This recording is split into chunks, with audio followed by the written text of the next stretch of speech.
à vous. On se retrouve pour faire une petite update lecture, petits avis des derniers livres que j'ai lus et que j'ai énormément apprécié, sauf un où j'ai moyennement apprécié.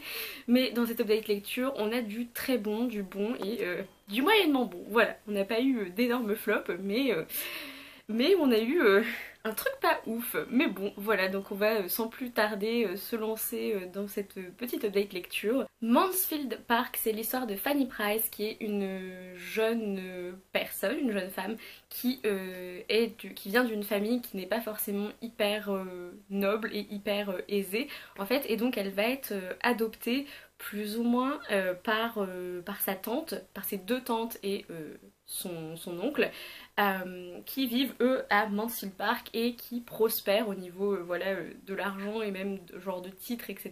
On suit Fanny au tout début quand elle arrive à Mansfield Park et qu'elle découvre voilà, sa nouvelle famille, ses cousins et ses cousines.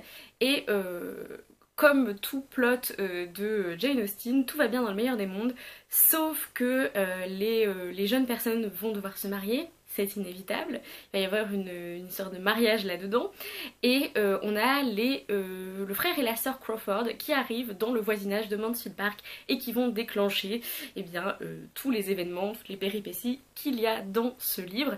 Je crois que c'est le plus long de Jane Austen et je l'ai énormément apprécié en fait.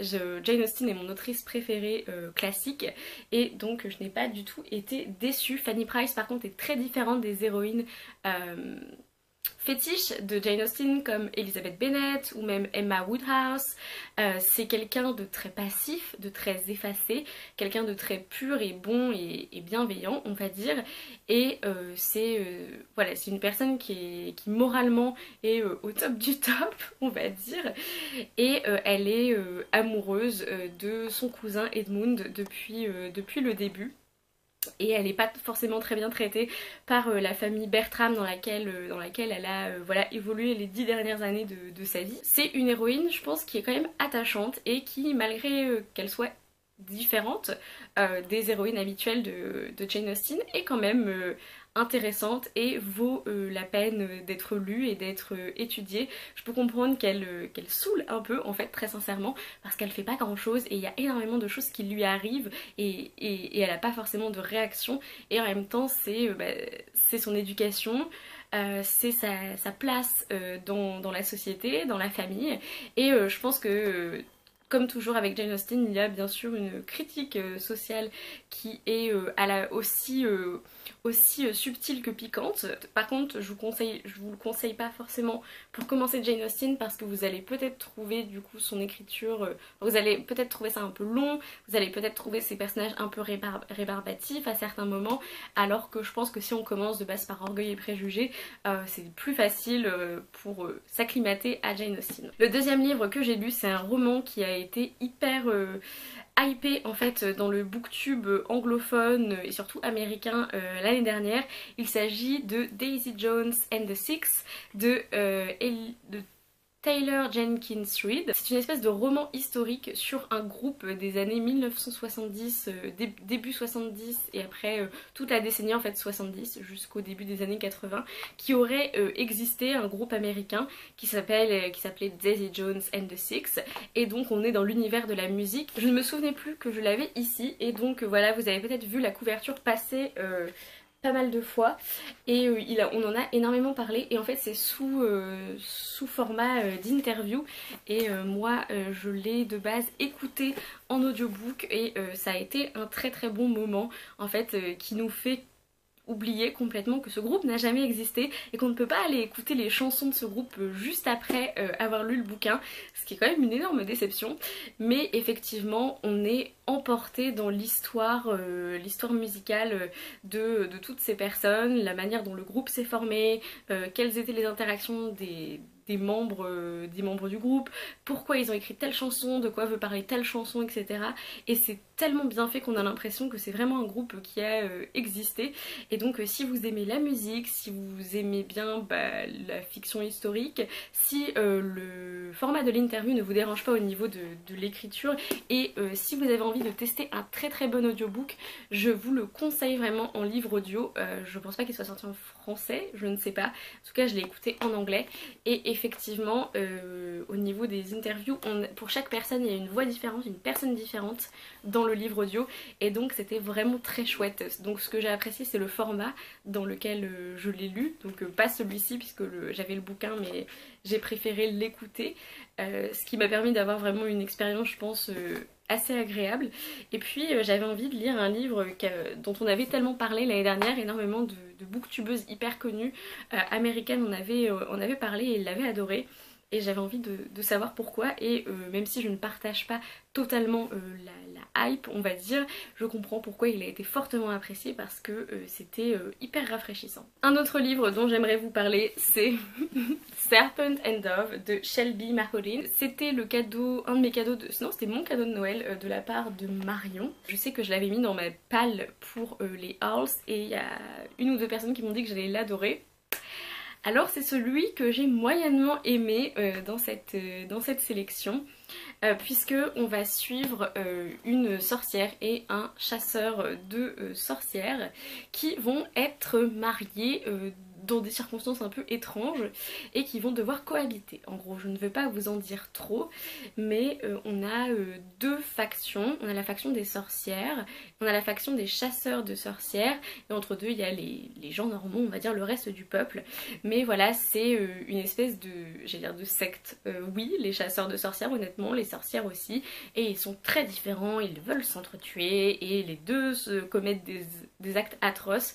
Et fondamentalement, j'ai trouvé que de 1, la romance était tellement pas crédible et allait beaucoup trop vite. Et en général, j'ai trouvé que le bouquin se passe en 2 semaines en fait. C'est ce qu'il faut savoir. Et j'étais là. Ok, non. Et la deuxième chose, c'est énormément de clichés, que ce soit sur les sorcières, les chasseurs de sorcières. Et c'est une histoire que j'avais déjà lue en fait.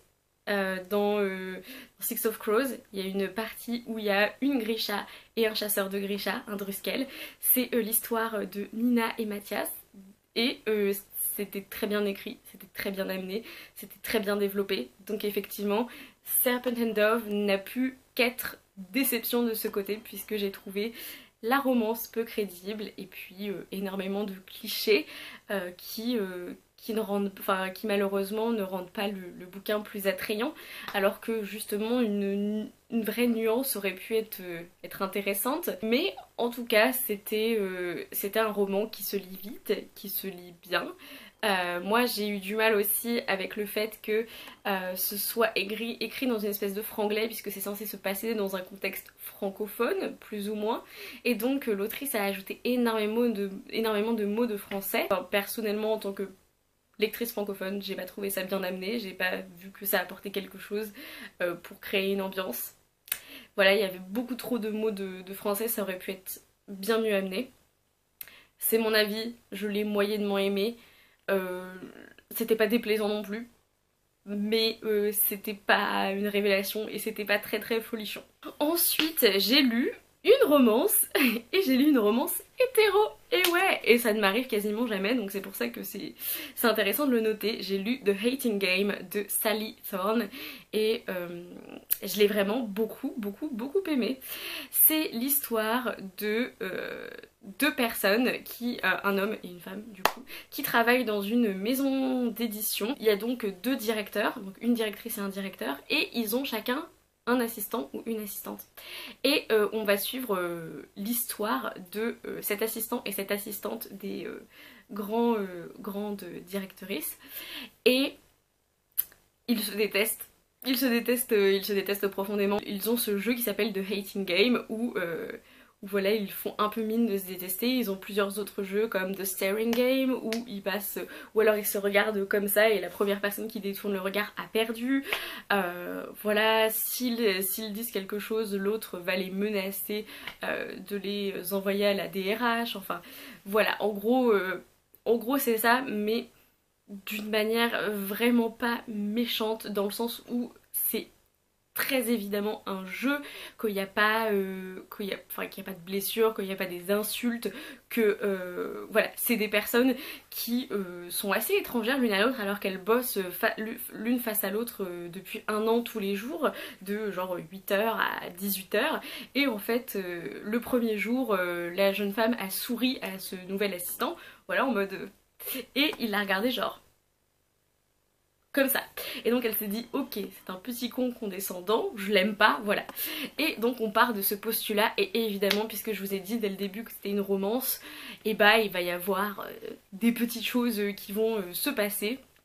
Mais j'ai trouvé que c'était hyper bienveillant, j'ai trouvé que c'était hyper chou, il y avait énormément d'alchimie entre les personnages et ça je trouve ça important.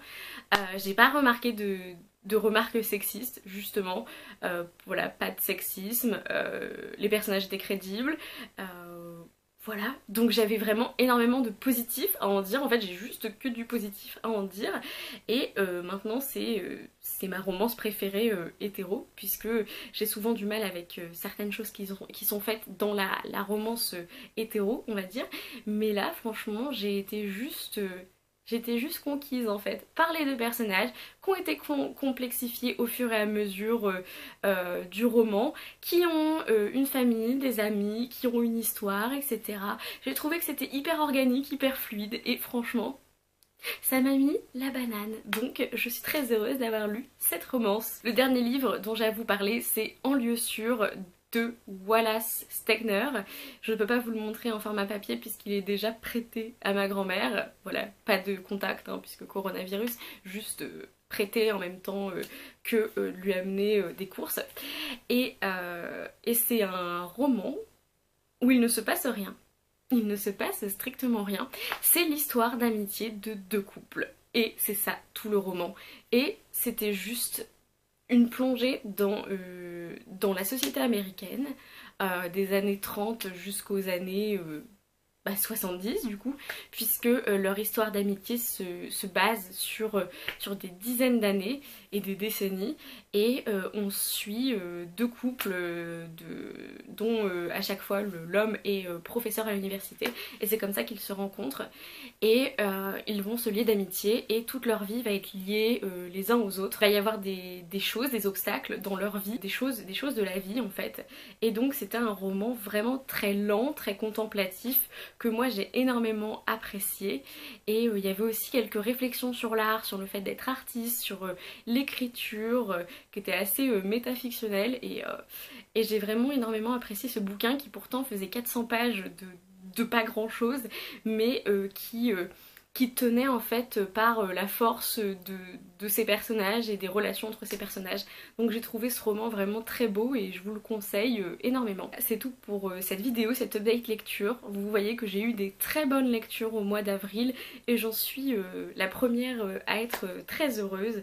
Voilà, j'ai ouvert certains horizons. J'ai lu des choses que j'avais peut-être pas l'habitude de lire, notamment En lieu sûr ou la romance, et ça m'a fait énormément plaisir.